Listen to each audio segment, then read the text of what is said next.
Hello. हमारा आज का टॉपिक है किंगडम प्रोटिस्टा। प्रोटिस्टा किंगडम में सिंगल सेल यूकैरियोटिक ऑर्गेनिजम्स आते हैं। यूकैरियोटिक का मतलब है वो सेल्स जिसमें न्यूक्लियस प्रेजेंट होता है। इनमें वेल डिफाइंड न्यूक्लियस है और membrane bound cell organelles present हैं। दैट मीन्स इनके पास माइटोकॉन्ड्रिया, क्लोरोप्लास्ट, एंडोप्लाज्मिक रेटिकुलम जैसे ऑर्गेनल्स प्रेजेंट होंगे। अगर हम प्रोटिस्टा किंगडम को फर्दर डिवाइड करें तो हम इन्हें डिवाइड कर सकते हैं into 5 different phylums or divisions. The first is called Chrysophyta, जिन्हें हम डाइटम्स के नाम से भी जानते हैं। सेकेंड को हम डायनोफ्लैजिलेट्स कहते हैं। थर्ड को यूग्लिनॉइड्स। ये तीनों ही फोटोसिंथेसिस कर सकते हैं, इसीलिए इन्हें फोटोसिंथेटिक प्रोटिस्ट भी कहा जाता है। Then we have slime moulds and protozoa. Slime moulds saprophytic form में न्यूट्रिशन करते हैं, यानी कि किसी डेड प्लांट या एनिमल को डिकम्पोज करके उसमें से न्यूट्रिशन को एब्जॉर्ब करेंगे।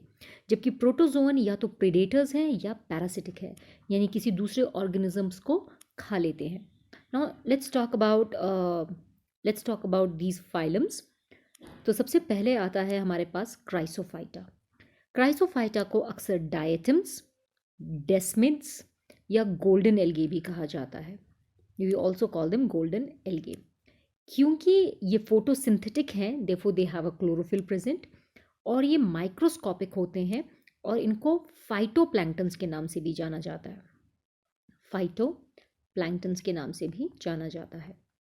ओके, इसके अलावा एक डायटम की बॉडी में सेल वॉल सिलिका से बनी होती है और दो शेल्स के फॉर्म में प्रेजेंट होती हैं जो एक दूसरे को ओवरलैप करती हैं। ये दोनों शेल्स एक दूसरे के ऊपर इस तरह से फिट हो जाती हैं जैसे कि एक सोप बॉक्स हो, यानी साबुन के डिब्बे की तरह फिट हो जाती हैं।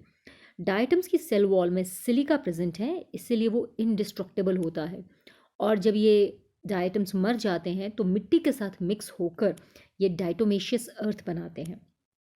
सो बेसिकली डाइटोमेशियस अर्थ का मतलब है deposit of silica on the earth of diatom habitat. जिस जगह पे डायटम रहते हैं वो मरने के बाद उनकी सिलिका की सेल वॉल उस अर्थ के साथ, ज़मीन के साथ, मिट्टी के साथ मिक्स हो जाती है।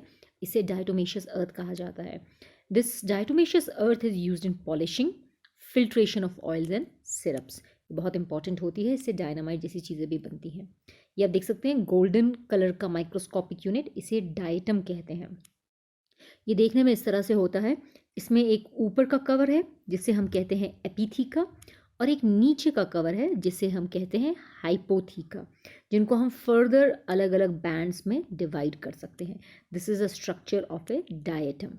तो आप ये देख सकते हैं ये अलग अलग तरह के हमारे डायटम्स हैं, और डायटम्स में दो ओवरलैपिंग शेल्स होते हैं सिलिका के बने हुए, एक ऊपर वाला एपिथीका और एक नीचे वाला हाइपोथीका।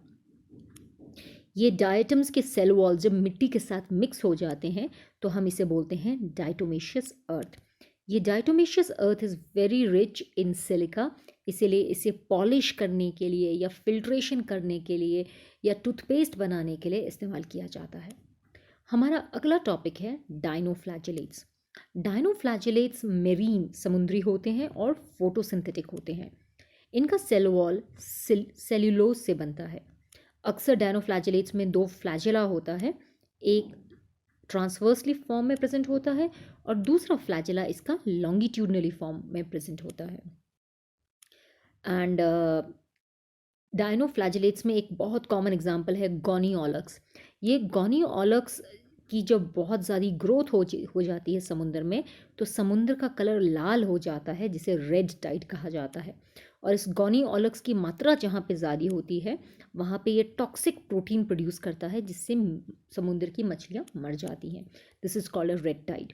ये आप देख सकते हैं, this is a example of a dinoflagellate. आप देख सकते हैं इसमें भी 2 ओवरलैपिंग सेल वॉल्स प्रेजेंट हैं। एक फ्लैजेला इसका ट्रांसवर्स है और दूसरा फ्लैजेला इसका लॉन्गिट्यूडनल है। सो दे हैव 2 फ्लैजेला, एक लंबा और एक transverse. This is the structure of a dinoflagellate, right. So the third phylum of the Protista is known as euglenoids. Euglenoid की खास बात है कि they don't have a cell wall. Cell wall की जगह इनके पास एक प्रोटीन से बनी हुई लेयर होती है जिसे पेलिकल कहते हैं। ये पेलिकल फ्लेक्सिबल और इलास्टिक होती है और यूग्लिनॉइड को मूव करने में मदद करती है। इसमें 2 फ्लैजेला प्रेजेंट होते हैं, एक बड़ा और एक छोटा, और यूजुअली दोनों फ्लैजेला कंबाइन होकर एक सिंगल फ्लैजेला के फॉर्म में बॉडी से बाहर निकलते हैं। एक खास बात यूग्लिनॉइड की ये है कि इनमें मिक्सोट्रॉफिक न्यूट्रिशन है, यानी कि ये फोटोसिंथेसिस भी कर सकते हैं और हेट्रोट्रॉफिक न्यूट्रिशन भी शो कर सकते हैं। जब ये लाइट में प्रेजेंट होते हैं तो फोटोसिंथेसिस कर सकते हैं, और जब ये अंधेरे में होते हैं तो ये हेट्रोट्रॉफ की तरह बिहेव करते हैं और छोटे छोटे जानवरों को प्रिडेशन की मदद से खा लेते हैं। एक बहुत कॉमन एग्जाम्पल है हमारे पास यूग्लिना। आप ये देख सकते हैं यूग्लिना के पास पौधों और जानवरों दोनों की प्रॉपर्टीज़ हैं। एनिमल की प्रॉपर्टी है कि इसमें फ्लैजेला है और इसमें पेलिकल है, there is no cell wall present. Plant की प्रॉपर्टी है कि इसमें क्लोरोप्लास्ट है, ये फोटोसिंथेसिस कर सकता है और ये अपना खाना खुद बना सकता है सनलाइट की प्रेजेंस में। So this is a structure of A Euglena. इसमें अक्सर एक रेड स्पॉट भी होता है जो लाइट को सेंस करने में मदद करता है। तो आज के लिए इतना ही करते हैं। Thank you and have a nice day.